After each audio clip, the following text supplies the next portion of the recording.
अप्रमेय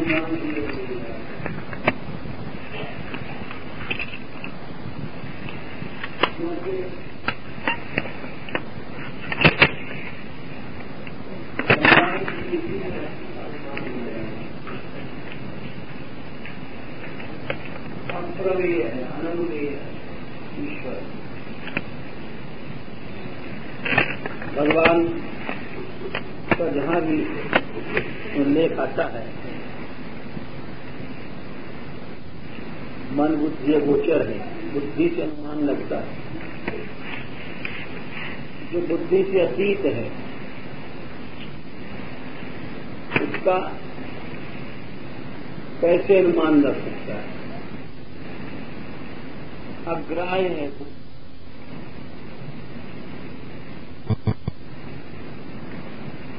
फिर उस प्रेम शक्ति का कैसे अनुमान लग सकता है? जो प्रेम शक्ति भगवान को भी नचाती है,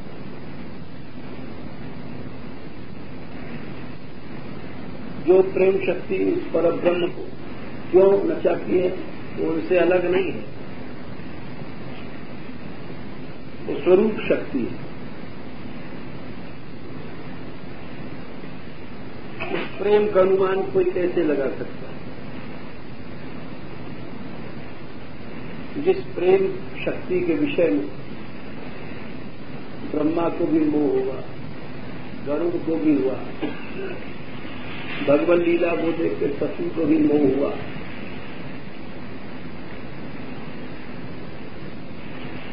उन प्रेम भरी लीलाओं को अर्थात प्रेम की लीला में जब हम नहीं समझ पाते उसका कारण है कि प्रेम नहीं समझ पाए। प्रेम को जब नहीं समझ पाए हम तो प्रेम का अनुमान नहीं लगा सकते। प्रेम भगवान की शक्ति है, जिस शक्ति के कारण परब्रह्म वश में होकर के नाचता है, खेलता है, दास बन जाता है। सुखदेव जी ने कहा था, राजन पतिर गुरु रलम भवताम यदूनाम दैवम च कुलपति क्वच किंकरो वह।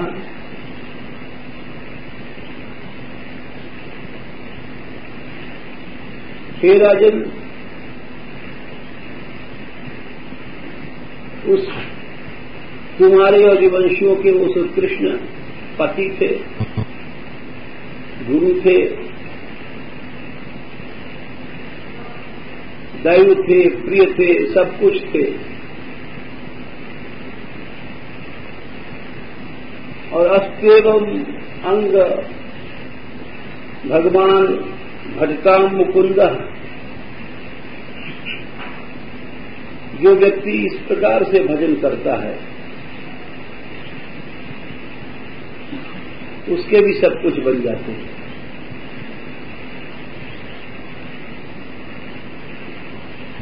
प्रेम एक संबंध है, ये समझो। जब संबंध जुड़ता है परमात्मा से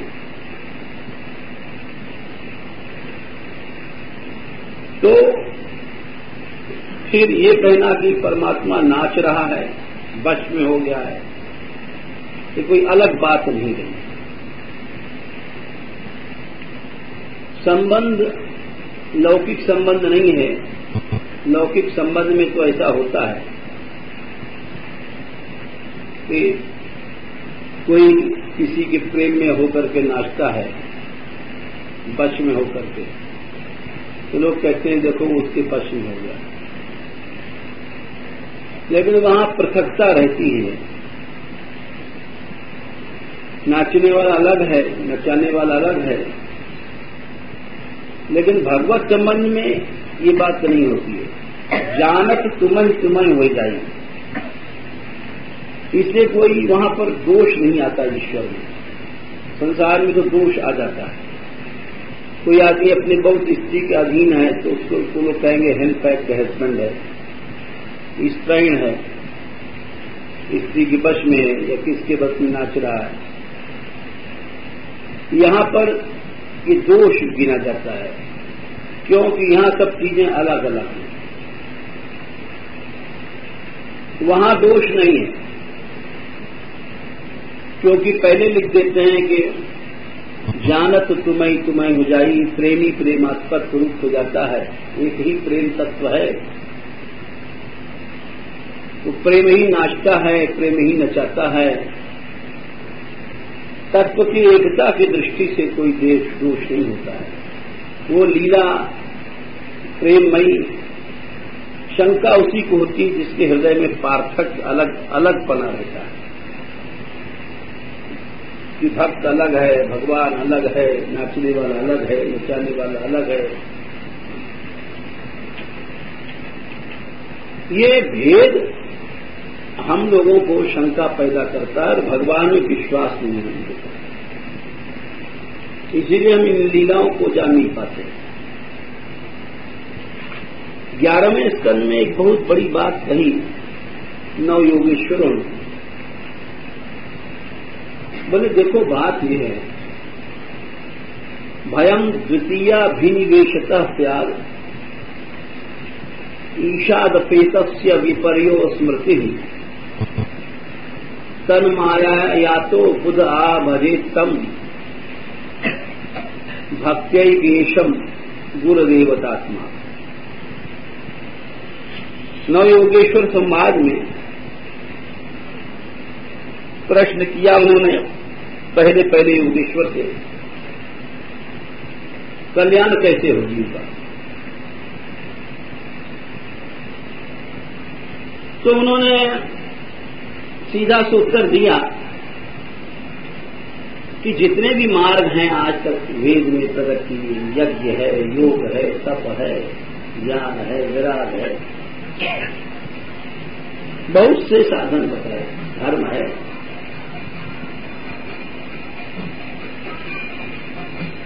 उन सब साधनों में भगवत प्रेम को श्रेष्ठ क्यों माना गया, इसका एक कारण। और उन्होंने ये बात कहा कि मन्ये कुतश्चित् भयम् अच्युतस्य पादाम्बुजोपासनमत्र नित्यम्। निर्भय मार्ग तो केवल एक भगवान की उपासना है, सभी मार्गों से श्रेष्ठ, क्योंकि अन्य मार्गों में न तो वैसी एकता हो पाती है प्रभु से और न उतना अहम का नाश होता है जितना दास भाव में होता है।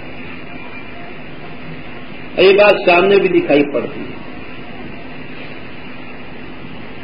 दास भाव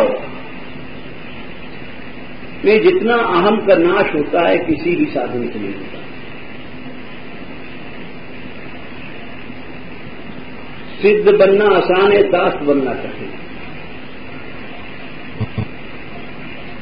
दास अपनी समस्त सत्ता को सौंप देता है।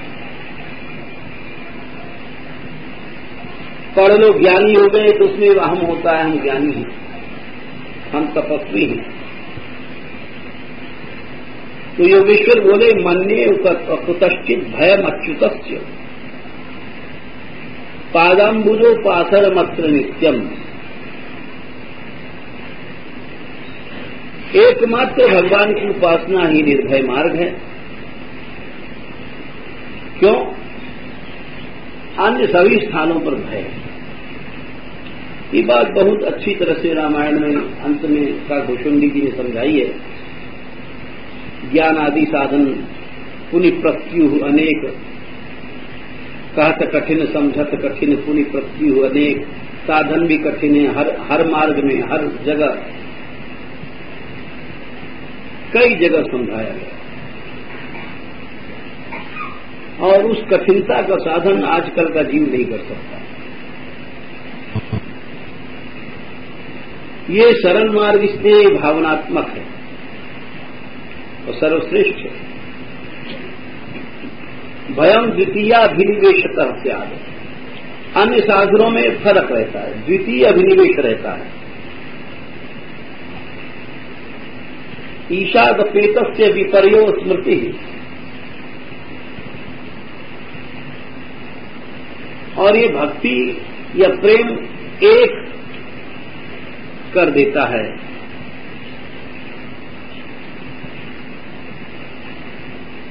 मैं तू, तू मैं हो गए, मैं तेही तू प्राण, अब कोई नहीं कह सके मैं और तू है आन। जब मैं था तो तू नहीं, जब तू है मैं नाही। और प्रेम गलियति सांकरी तामे द्वय न समान। प्रेम की गली सांकरी सांकरी खोर है जिसमें दो नहीं चल सकते। इस तरह से प्रेम इतना एक कर देता है कि प्रेमी प्रेमास्पद इतने अभिन्न हो जाते हैं। कहीं वो नाच रहा है, कहीं वो नचा रहा है, कहीं वो नचाता है, कहीं नाचता है। ऐसी इसी को लीला कहते हैं। अब इसी लीला को देख करके लोग भ्रम में पड़ जाते हैं, प्रेम की महत्ता को नहीं समझ पाते। तो प्रेम में प्रेमास्पद ही प्राण बन जाता है। जब श्री कृष्ण प्राण पर बन गए तो फिर मरने जीने का प्रश्न ही नहीं। कल हम उदाहरण दे रहे थे कि हनुमान जी से राम ने पूछा था पहला प्रश्न, तो प्रसंग रह गया। पूछना तो चाहिए था बहुत सी बातें शुरू में, लेकिन उन्होंने कहा कि मेरे वियोग में जानकी जीवित कैसे हैं, रक्षा करत प्राण की कैसे करती है। तो हनुमान जी ने बताया था, नाम पाहु दिवस निश ध्यान तुम्हार कपाट, लोचन जंत्रित निज पद प्राण जाए की बाट। के प्राण जा ही नहीं सकते क्योंकि नाम पहरेदार, भगवान नाम। अर्थात श्री जनक नंदिनी जी हर समय राम नाम ले रही हैं, सोती भी नहीं है, न खाना न पीना न सोना। इस तरह से नाम का सेवन चल रहा है।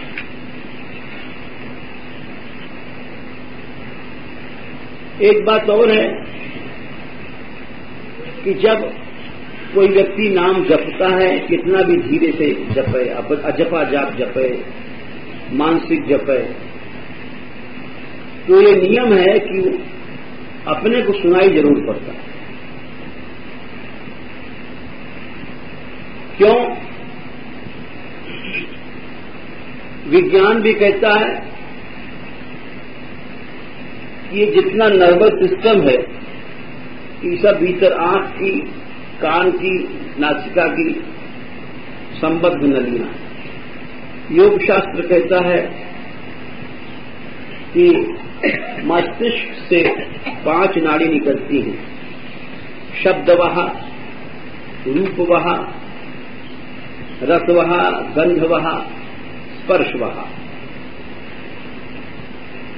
योग शास्त्र कहता है 5 नाड़ियां जाकर के आज्ञा चक्र से ऊपर मस्तिष्क में एकत्र हो जाती है। तो कोई कितना भी जाप धीरे से करेगा, मन में करोगे तो तुमको सुनाई पड़ेगा अपने भीतर। कान जप के देख लो। वो अगर सुनाई नहीं पड़े तो तुम्हें कैसे पता पड़ेगा हम जप रहे हैं? क्योंकि ये पांचों इंद्रिय ज्ञान इंद्रिय है। मस्तिष्क में जाकर के ये अपना अपना काम करके अपने अपने अर्जित ज्ञान को बुद्धि को सौंप देती है। जैसे रूपकुहा नाड़ी है, रूपकुहा नाड़ी ने देखा इस गोलक में आकर के ये हरी पत्ती है, और चित्र बना करके उसने ये फोटो बना करके और मस्तिष्क के पास रख दिया। मस्तिष्क निर्णय कर दिया ये अमुक वस्तु हरा रंग। मस्तिष्क निर्णय करेगा। रूपवाहा नाड़ी केवल एक फोटो ले गई बना करके। शब्दवाहा नाड़ी शब्द को ले गई। मस्तिष्क का ये उस आदमी की बोली है, मोर की बोली है, ये गधे की बोली है, ये कुत्ते की बोली है। इसी तरह से स्पर्श वहा नाड़ी स्पर्श को ले गई मस्तिष्क के पास, और मस्तिष्क ने कहा ये उष्ण है, शीत है।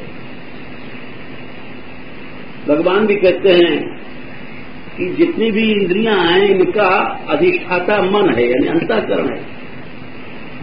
श्रोत्रादि इंद्रियां के जितनी भी इंद्रियां हैं अधिष्ठाय मनश्चायम विषयानुपुते सेवते श्रोत्रम चक्षु स्पर्शनम च रत्नम घ्राणमेव च। अर्जुन ये सब कोई कुछ नहीं कर सकती है। कि श्रोत्र इंद्रिय है, चक्षु इंद्रिय है, इनका अधिष्ठाता मन है, वो काम करता है। ये इंद्रिय क्या करेंगे? जब आप सो जाते हैं तो वही कान खुले रहते हैं, लेकिन कुछ नहीं पता पड़ता। क्यों? अधिष्ठाता जाकर के लय हो गया। अब इंद्रिय क्या करेगी आपका? इंद्रिय कुछ नहीं कर सकती। तो जब हम जप करते हैं, चाहे कितना भी मानसिक करें, कुछ भी करें, तो भीतर जो है वो सुनाई पड़ता है। भीतर सुनाई पड़ता है तो वो पहरेदार हैं। हनुमान जी कहते हैं कि नाम पाहरू दिवस दिन रात भगवान नाम सुन रही हैं, जप कर रही हैं, और ध्यान तुम्हार कपाट। और जब तक तुम्हारा ध्यान यहां पर किसी एक वस्तु में लगा हुआ है, जब तक तुम्हारा प्राण बाहर नहीं जाएगा। याद रखो, मरते भय आदमी के पहले मन यहां से चला जाता है, पीछे प्राण जाता है। अगर मन यहां रह जाएगा तो प्राण नहीं जाएगा। इसके बहुत से प्रमाण हैं। एक प्रमाण देते हैं कि खोजी जी की कथा आती है वर्तमान में। उनके गुरुजी बड़े अच्छे महात्मा थे कि खोजी जी सबसे छोटे शिष्य थे, पीछे चेला बने। बाकी बड़े बड़े गुरु भाई थे, लेकिन परमार्थ में बड़ा छोटा उम्र से नहीं होता है, भावना से। यद्यपि बड़े गुरु भाई को उम्र के हिसाब से बड़ा कहा जाता है, लेकिन ये कोई जरूरी नहीं। कोई गुरु जी रह जाए और चेला हाथ मार जाए। वरना भक्त को पहले भगवान मिल गए, गुरु जी रह गए पीछे। ये छोटे थे, सबसे पीछे आए थे, लेकिन ये भावना में सबसे आगे। गुरु जी समझते थे इस बात को, और इसीलिए उनकी दया को देख करके और गुरु भाई चिढ़ते थे जो बड़े बड़े थे। ये गुरु जी तो पक्ष करते हैं और गुरु जी इसका ज्यादा प्रेम रखते हैं, ये सब बातें चिढ़ते थे। तो जब चिढ़ते थे तो वो चिढ़ने, जब हम तुमसे किसी से मान लो हम इनसे चिढ़ते हैं तो क्या होगा? इनका मुंह देखना पसंद नहीं करेंगे। इनमें गुण भी होगा तो उनको दोष दिखाई पड़ेगा। चिढ़ जब हो जाती है तो वो अपने आप ही उसकी चर्चा अच्छा नहीं लगेगी, उसकी सूरत अच्छी नहीं लगेगी, आदमी उसकी बुराई करता है, दोष देखता है, यही सब होता है। तो बड़े गुरु भाई जितने थे वो इनसे चिढ़ते थे और इन चिढ़ने के कारण व्यवहार भी इनसे रूखा करते थे सब लोग। लेकिन वो जानते थे कि है तो छोटा लेकिन ये बहुत बड़ा गुण में है, ये सब सह लेगा और सह करके भी ये सबसे सद्व्यवहार रखता है, इसीलिए वो प्यार करते थे। यानी द्वेष के बदले द्वेष नहीं करते थे, लेकिन कभी कभी उनके मन में आती थी कि क्या पता ये इसके भी मन में द्वेष पैदा हो जाए कहीं। अरे भाई तुम एक आदमी को 1000 बार गाली दोगे, हो सकता है 1000 बार सुन लिया, 1000वीं बार उसके मन में खींच उत्पन्न हो जाए। जीव ही तो है। तो वो सोचा करते थे कि मैं इसको ऐसा समझा दूं, ऐसे ढंग से ज्ञान दूं कि इसके मन में कभी प्रतिक्रिया बदला यानी द्वेष पैदा न हो। द्वेष के बाद जो रिएक्शन होता है वो भी द्वेष होता है, रिएक्शन नहीं होना चाहिए। उसको अमर्ष कालुष्य कहते हैं। तुमको किसी ने गाली दिया और तुम आए कि देखो महाराज गाली देता है, हमने कुछ नहीं देने का, तो तुम क्या समझोगे उनका पक्ष कर रहे हो? नहीं, पक्ष नहीं है, उसकी गाली का तुम्हारे पर प्रतिक्रिया नहीं होनी चाहिए। हो गई तो तुम भी कालुष्य में आ गए,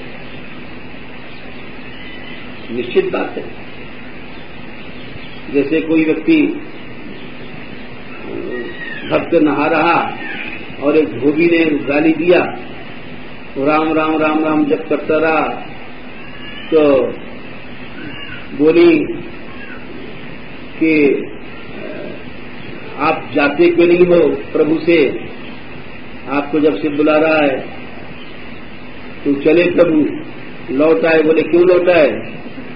बोले वो धोबी लड़ रहे हैं, जब तक वो राम राम जपता रहा, जब तक वो महात्मा रहा, वो भी गुस्सा में आ गया, धोबी के साथ धोबी बन गया।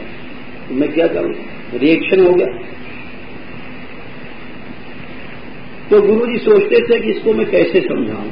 एक दिन उससे बोले, हम तेरे से एक बात कहेंगे। अब देखिए कहने का ढंग क्या होता है। बोले आप कहिए महाराज। बोले अभी नहीं कहिए। बोले फिर तुम जाओ तीर्थ यात्रा करें, फिर 1 साल बाद आना, तब कहेंगे। अब ये उपदेश का ढंग है कि उस बात का वजन समझे। 1 साल तक जब आदमी जाकर के इधर तीर्थ यात्रा में कष्ट सहेगा और 1 साल तक कि क्या बात है, क्या कहेंगे गुरु जी, क्या कहेंगे, उत्कंठा बढ़ती रहेगी। तो ठीक है, वो 1 साल तक वो यात्रा करते रहे और उसके बाद में जब आए तो गुरु जी पधार चुके थे, विमान पर जा रहे थे लोगों को दाह संस्कार करने। रास्ते में मिले वहां, जब विमान पर उनके सब लोग जा रहे, कही क्या बात है? बोले गुरु जी पधार गए। और भी बड़े बड़े गुरु भाई थे, तो व्यंग बोले तू तो घूमता रहता है, तेरे को क्या फिक्र है आश्रम की सेवा की, तू तो मस्ती में घूमता है।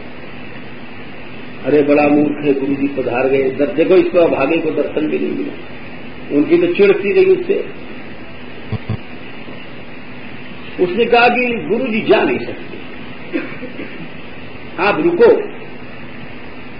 गुरु जी ने कहा था हम एक बात कहेंगे, बात कह के जाएंगे, बिना कहे नहीं जा सकते। तो लोग हंसने लग गए। हाँ, अब बड़ा भगत बोला, जब तो साल भर से घूम रहा था, अब भक्ति दिखाने आया, सेवा तो कुछ किया नहीं गुरु जी की। वो जिद पड़ गया, बोले मैं आगे जाने नहीं दूंगा चाहे प्राण मेरा चले जाए। गुरु जी अभी मरे नहीं है, गुरु जी गए नहीं है। अब बहुत से लोग गुरु भाई तो चिढ़ गए, लेकिन और लोग थे जो बहुत से भक्त थे गांव वाले, बोले भाई देखो कुछ कह रहा है, इसको सुनने 2 मिनट रोक दो, क्या बात है। अरे जब कह रहा है 2 मिनट रुक जाओ तो 2 मिनट रुक जाओ। जब वो रुक गया विमान, गुरुजी के पार्थिव शरीर को रखा गया जमीन पर, तो पांव में लिपट गया गुरुजी के, लगा रोने की आपने बात तो कही नहीं, आप कह रहे थे हम कहेंगे 1 साल बाद, हम आ गए। तो वो ऐसी उसके हृदय की आवाज निकली और बिलख बिलख के रोए लग गया। गुरु भाई लोग तो हंसते रहे कि देखो इतना पाखंड फैला रहा है, लेकिन सच में 2-3 मिनट बाद गुरुजी ने नेत्र खोल दिए। जब नेत्र खोल दिए मुस्कुराने लग गए, तो सब उनको विमान से जब बांध देते ना यहाँ से सब धागा बागा सब, और बैठ गए उठ के, तो मुस्कुराने लग गए। बोले देखो मैं कह रहा था कि हमसे गुरुजी ने कहा था मैं एक बात कहेंगे, बिना कहे नहीं जाएंगे। देखो गुरुदेव, मैं आपके सामने आ गया हूं, अब वो बात कहिए आप।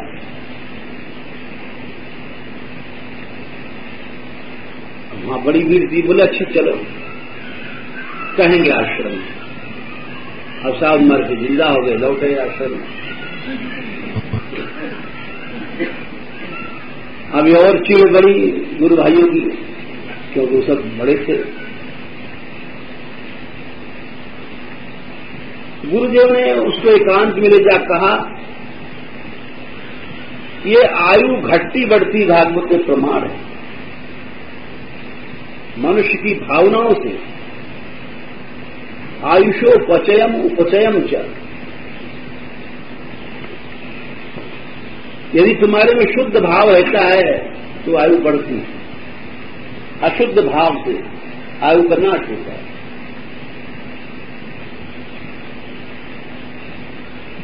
तो गुरुजी ने कहा एकांत में, देख बेटा मैं ये बात कह रहा था कि सब में भगवान है। बोले हाँ, ही तो आप शिक्षा देते हैं, लेकिन मेरे हृदय में शंका रहती थी कि तेरे भाई जो गुरु भाई हैं चिढ़ते हैं, अपमान करते हैं, जब तेरे हृदय में इनके प्रति बदला का भाव आ जाएगा तो भगवत भाव नष्ट हो जाएगा, तो तू योग से गिर जाएगा। इसलिए इनमें विशेष भगवत भाव रखना, जो गुरु भाई चिढ़ते हैं इनमें ज्यादा भाव रखना। हम ये कहने वाले थे और इसीलिए हमने इस बात का महत्व बताने के लिए कहा था 1 साल तक घूम के आ जा। अब कितनी बड़ी बात है, वक्त मालिक बता क्यों नहीं।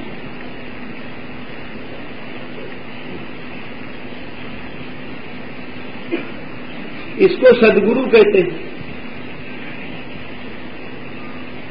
जो अंतःकरण को धो दे, चमका दे, उसको सद्गुरु कहते हैं।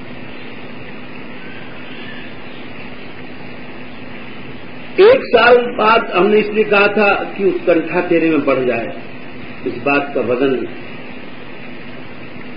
अब मैं जा रहा हूं, तेरी इच्छा पूरी कर दिया।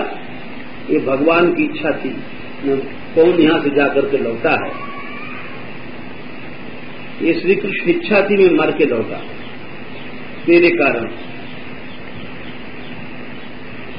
फिर उसने पांव पकड़ लिया, गुरुजी ये जो आप आज्ञा दे रहे हैं ये बहुत कठिन बात है,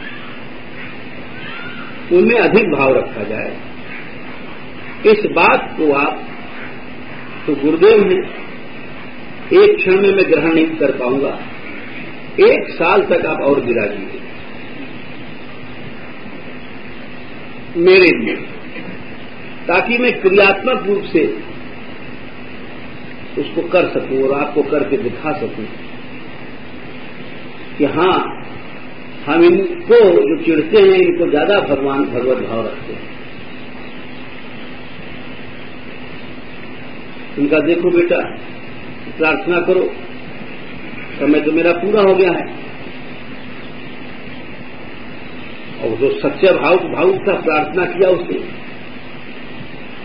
गुरुदेव को ऐसा लग गया कि हमारे शरीर में शक्ति आ गई है। बोले ऐसा लगता है तो मैं भी रहूंगा, 1 साल तक रहे।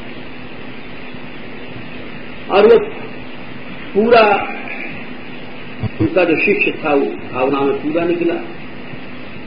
जितने भी द्वेष करने वाले थे, सच में कहां तक कोई द्वेष करेगा? वो कोई कब तक गाली देगा, कोई कब तक मारेगा? तुम्हारे हृदय में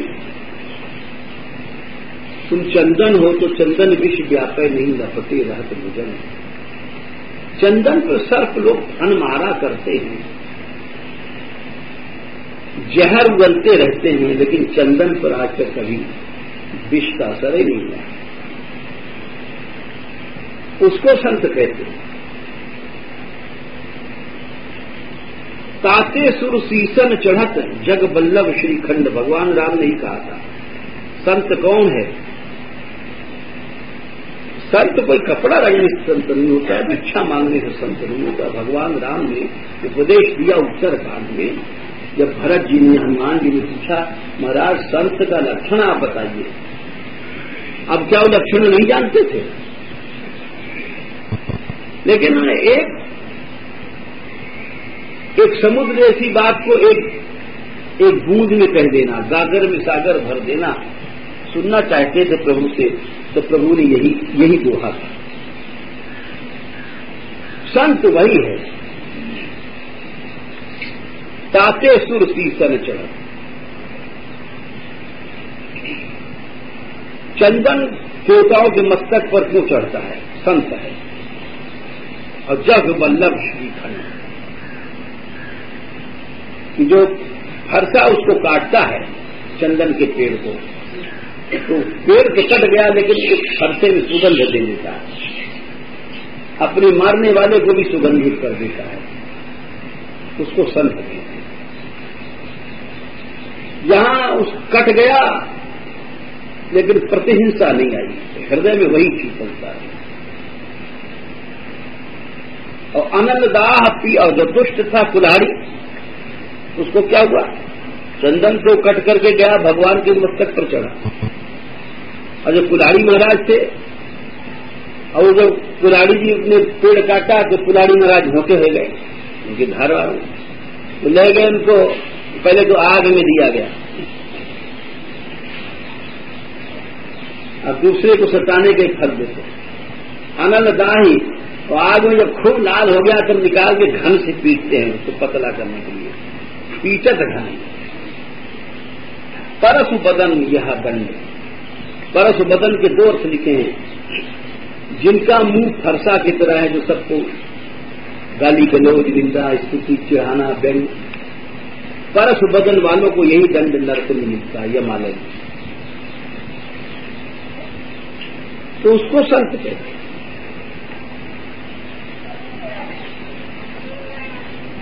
ये बात उन्होंने करके दिखाया। 1 साल जब हो गया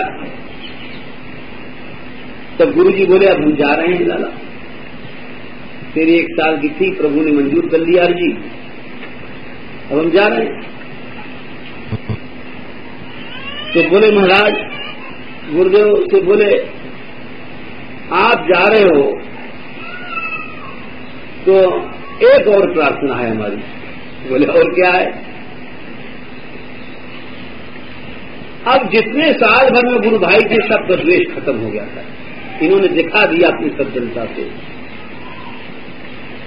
सच्चे संत थे। और अभी तो भगवान उनकी हर बात मान रहे हैं कि आप जब भगवत धाम पहुंच जाओ तो हमको पता पड़ना चाहिए।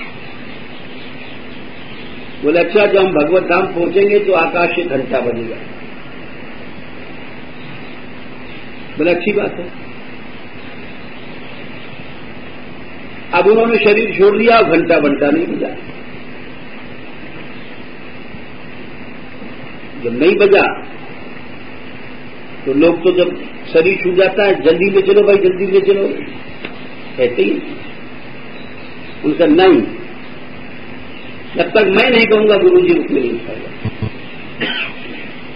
अब सब चुप, क्योंकि भाई चमत्कार था। मेरे भाई गुरुदेव को लौटाना था, इसे अभी इसी लीला क्या जाने क्या करेगा ये। वो बैठ करके उन्हें सोचने लग गए कि गुरुजी ने कहा था कि मैं जब भगवत धाम पहुंचूंगा घंटा बजेगा। नहीं बजा। हमारे गुरु जी पूरे थे, कोई अधूरे तो थे नहीं, और नहीं पहुंचे हैं, ये भी बात सही है। घंटा घड़ी बजता तो सोचने लग गए कि कहीं गुरु जी का मन कहीं यहां रह गया। ये हम जो बात आपसे कह रहे थे, और इसका हम प्रमाण भागवत से देंगे, क्योंकि हम कोई बात केवल कथा ही नहीं, उस कथा का मूल भी सिद्धांत हम उपस्थित करते हैं सामने, ताकि कोई ये न समझे कि बात मन गढ़ी। बोले जब तक मन यहां से नहीं जाता है, प्राण नहीं जा सकता। और भगवान कह रहे हैं, शरीरम यदवात्मोति यच्चा पुष्क्रामतीश्वर गृहीत्वैतानि संयाति वायुर्गंधानि वाशया। ये सब प्राणों के साथ लेकर के मन जाता है, अकेले जानी। मन और प्राण अलग रहे हो ही नहीं सकते।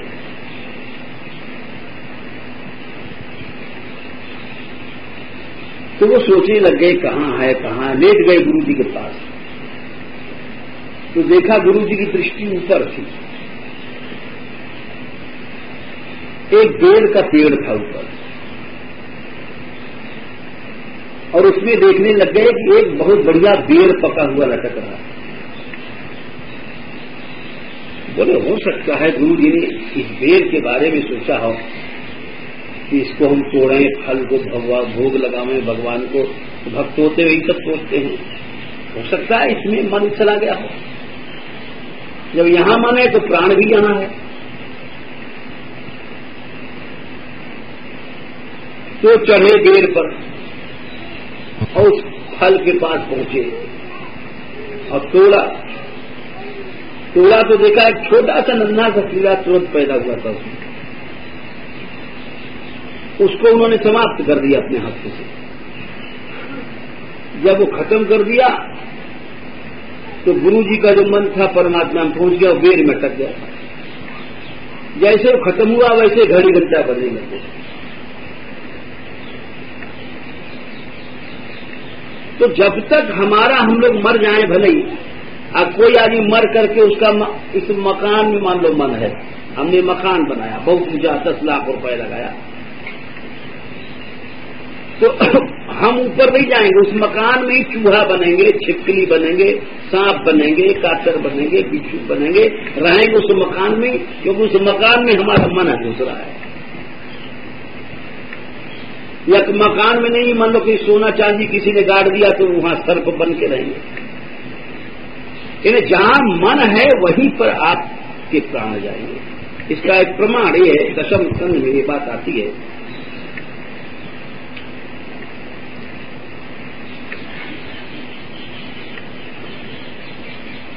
वसुदेव जी कहते हैं, बड़ा सुंदर रहस्य बताते हैं कि लोग मरते हैं लेकिन मरने का रहस्य नहीं जानते। मरते समय जहां तुम्हारा मन जिस जगह जिस भाव में है, उसी जगह उसी भाव में प्राण जाएगा। यतो धावति दैव चोरितम मनो विकारात्मक माप पंचसु गुणेशु माया रचितेषु देयसो प्रपद्यमान सहते न जाएगी। ये बात है, अभी समझिए, क्योंकि सबको मरना है हम लोगों को, और यही सिद्धांत हमारे और आपके सबके ऊपर लागू होगा।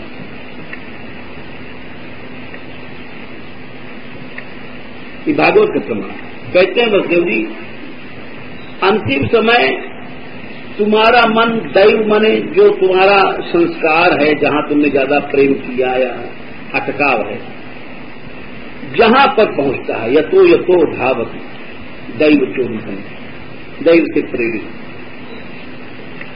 कौन जाएगा? मनोविकारात्मक, ये मन जो है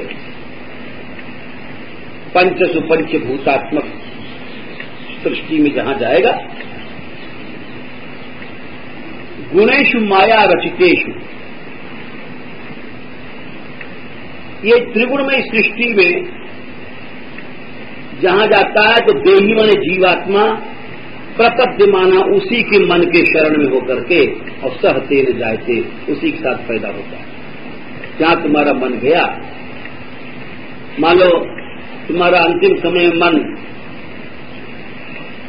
बड़े क्रोध में हो, तुम शरीर छूटा कि अरे इसने हमको बहुत सताया था और हमने कुछ नहीं हम इसका बिगाड़ पाए, और क्रोध में शरीर जा रहा है तुम्हारा, तो निश्चित है कि तुम्हारी शर्त नहीं। अच्छा, यही बात भगवान भी कहते हैं, गीता में भी देख लो आप। ये नहीं कि भागवती कह रहे हैं या भक्तमाली कह रहे हैं, सब जगह यही बात मिलेगी। यम यम वापिस स्मरण भावम त्यजत चलते कलेवरम तम तमेवैति कौन्तेय सदा तद्भाव भाविता। जिस भावना को लेकर के तुमने शरीर छोड़ा, बस वही तुम जाओगे। अगर अपने परिवार की भावना से शरीर छूटा है तो वही बेटा बेटा बेटियों को बेटा बेटी बनते रहो। बाहर नहीं जाना। मन एवं मनुष्यानाम कारणम बंध मोक्षयो। मन तुम्हारा मुक्त नहीं हुआ तो तुम चाहे आबाजी बन जाओ, चाहे बाबाजी बन जाओ, मुक्त नहीं हो सकते, नहीं हो सकते। मन तुम्हारा अपने आश्रम में, कुटिया में, कोठार में, भंडार में, चेला में, चेली में है। एक नाम नहीं बताएंगे, बहुत बड़े संत, उनका जाकर के पंजाब में जन्म हुआ। क्यों?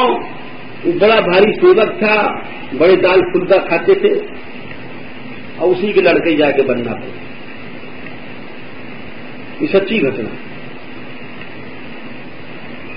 उसी शिष्य के जाकर के घर में पैदा हुए लड़का बना। तो इसीलिए भगवान कहते हैं यम यम वापि स्मरण भावम यजत कंते कलेवरम। अंतकाल में अंतकाले च मामेव स्मरण मुक्त्वा कलेवरम। यदि अंत समय में भगवान का स्मरण हो गया, यही बात सुखदेव जी ने एक बात कही थी कि देखो ज्ञान, योग, तपस्या बहुत से साधन हैं, अगर अंत समय में भगवान याद नहीं आए तो ये सब बेकार हो गए। ज्ञान भी बेकार, योग भी बेकार, तपस्या बेकार। सुखदेव जी बोले देखो परीक्षित, एतावां सांख्य योगाभ्याम स्वधर्म परिनिष्ठया जन्म लाभ परपुंसाम अन्ते नारायण स्मृति। सांख्य योग आदि के द्वारा, धर्म निष्ठा के द्वारा सबका यही फल है। जन्म लाभ परपुंसाम, पुरुषों के जन्म का लाभ यही है कि अन्ते नारायण स्मृत, अंत में भगवान की याद आ जाए। तो हम ये कह रहे हैं कि मन, हनुमान जी ने जो कहा कि जनक नंदिनी प्राण कैसे छोड़ सकती हैं, उनका प्राण जा नहीं सकते हैं, ध्यान तुम्हारा कपाल। आपको हृदय में बैठाल करके बस सब बाहर का व्यवहार बंद कर दिया है। तो जो आप में ध्यान लगा हुआ है, आपको हृदय में स्थापित कर लिया है, तो प्राण कैसे जा सकता है। नाम पाहरू दिवस ऋषि ध्यान तुम्हार कपाट। और लोचन यंत्र निज पर, नेत्रों को निज पद में। ऐसा नहीं कि आंखों से देखें कौन रावण आया है, कौन आया है।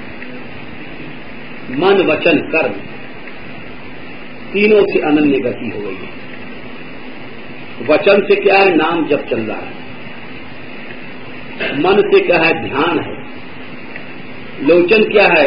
एकमात्र चरणों की ओर देख रही है, क्योंकि कोई चिन्ह भगवान के भी चरणों में, अंकुश ध्वजा दी।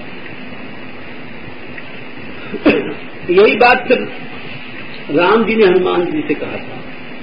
अच्छा, ये बात कह तो गए हनुमान जी, लेकिन हनुमान जी भी भटक गए। कैसे भटक गए? कहते कहते वो बोले, बात चलते चलते बोले, सीता के ऐसे विपत्ति पिसाला, बिने कहे धल दीन दयाला। अरे प्रभु, हमने माता को देखा बड़ी कष्ट में है, विशाल विपत्ति, बिना कहे ठीक है। झट राम जी बोले, अरे हनुमान जी कहाँ भाग गए हो? अभी तो तुम ही कह रहे थे लोचन जंतु पद। फिर हनुमान जी से बोलते हैं, सुनो हनुमान, सीता को विपत्ति नहीं हो सकती है। विपत्ति उसको होती है जो बहिर्मुख होता है, और लंका में तुम बैठे हो, तुमको कहां से विपत्ति आ जाएगी? वचन काय मन मम गति जाही, और सपने बूझिए विपत्ति की ताही।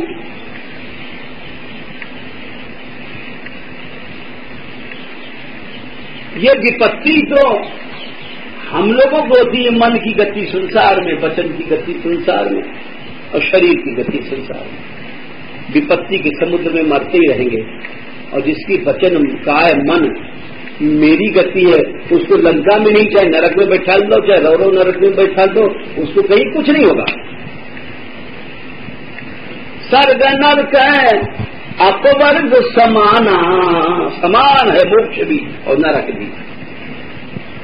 जहाँ तहाँ देह धरे धनुबाना।